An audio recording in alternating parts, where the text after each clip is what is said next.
What's the deal with soy? Let's talk about some of the things people often talk about online with regards to soy and break down a little of the science behind soy, why it's so important, and why you don't need to worry about some of the things people are talking about. So I'm Ashley. Hello, I'm Danielle.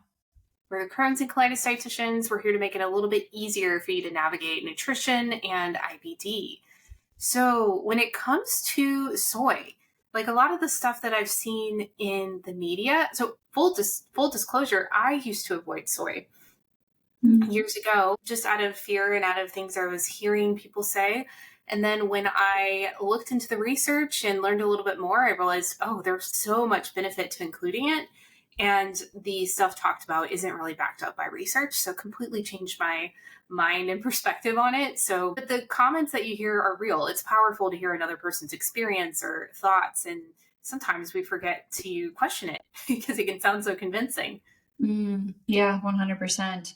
And you and I were chatting, Ashley, when people think of the words associated with soy, one of them being phytoestrogens, if someone doesn't understand that word, they may be more leery about it. Right, for sure.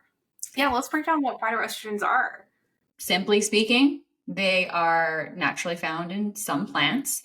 They can be somewhat similar to estrogen, and there's actually some benefits around phytoestrogens.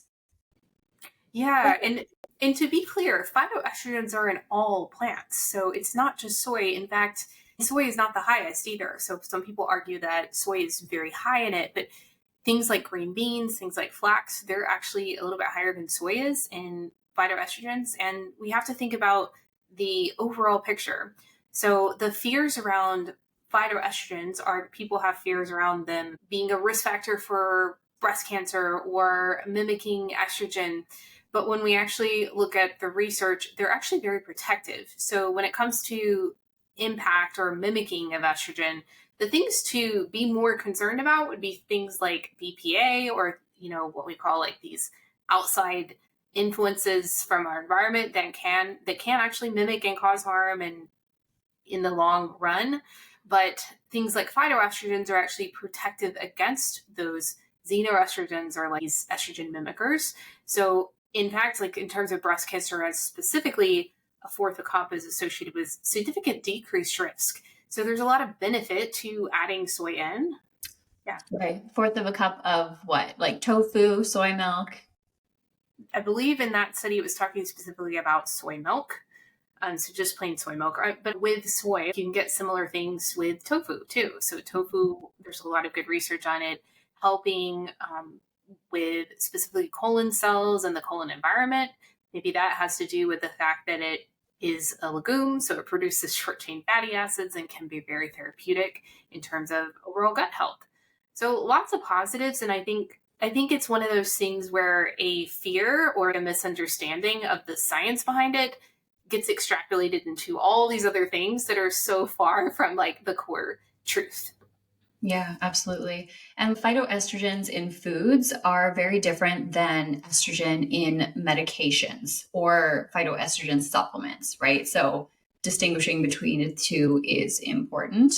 And of course, if you're ever unsure, always check with your doctor or your dietitian. But let's see, Ashley, what's another thing that people feel kind of like about when it comes to soy products?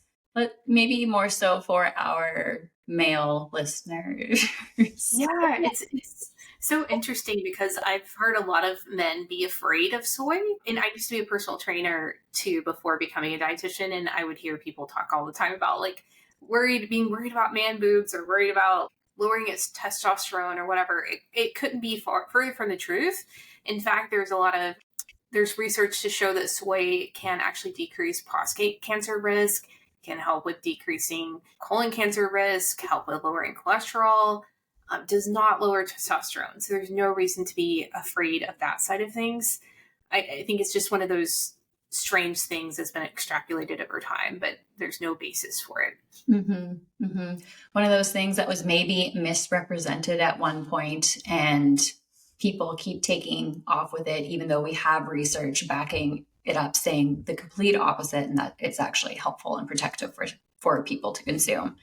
And I'll admit too, like as a personal trainer, like one thing that I noticed, like having a nutrition background, was that personal trainers have some nutrition foundation to an extent, but really only small foundational stuff. So we get some training, let's say, in just the basics, but it does not go into the kinds of training that a dietitian would go into. Like we go through, 4 years of school, organic chemistry, biochemistry. We go through clinical rotations. We go through understanding medical nutrition therapy. So, how all this stuff connects in terms of research and how we can use nutrition to treat disease. That is very different from what personal trainers get. And I will say, like, as a personal trainer, I definitely witnessed a lot of personal trainers taking their small nutrition knowledge that they got and trying to provide nutrition therapy. And that usually led to them providing stuff that wasn't quite helpful and sometimes hurtful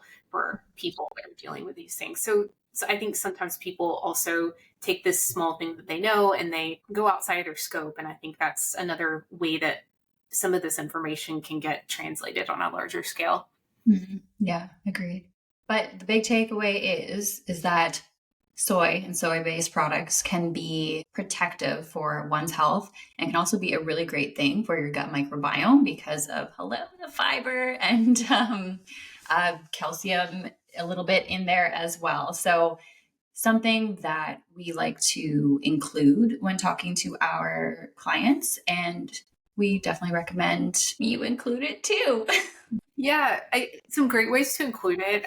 I'll do soy milk every day in my matcha. I'll do tofu here and there. I'll do edamame.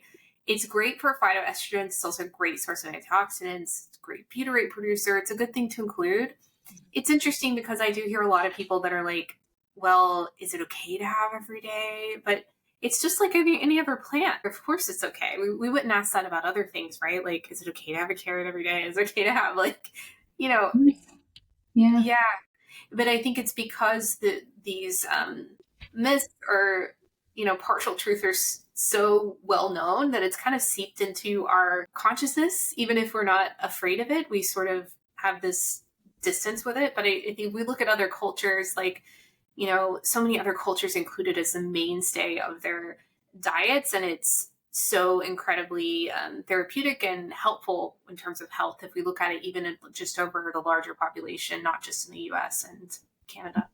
100%. Ashley, it's also a great source of protein. Yeah, it's the best plant-based source of protein because it's what we call a complete protein, meaning it has all the amino acids.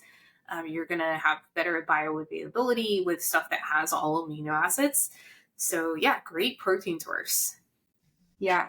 So don't be afraid of soy, and it's a very great thing to keep in the diet. And yeah, let us know some of your comments and your experiences with including it. And if you haven't already, be sure to like and subscribe to our content. We are trying really hard to grow this year on YouTube. We've been publishing 3 to 4 YouTube videos a week, all on questions that you ask us. So if you could help us, please subscribe to our content. Please like stuff. Please share it so that we can get more views and put more content out for you. All right. Take care, everybody.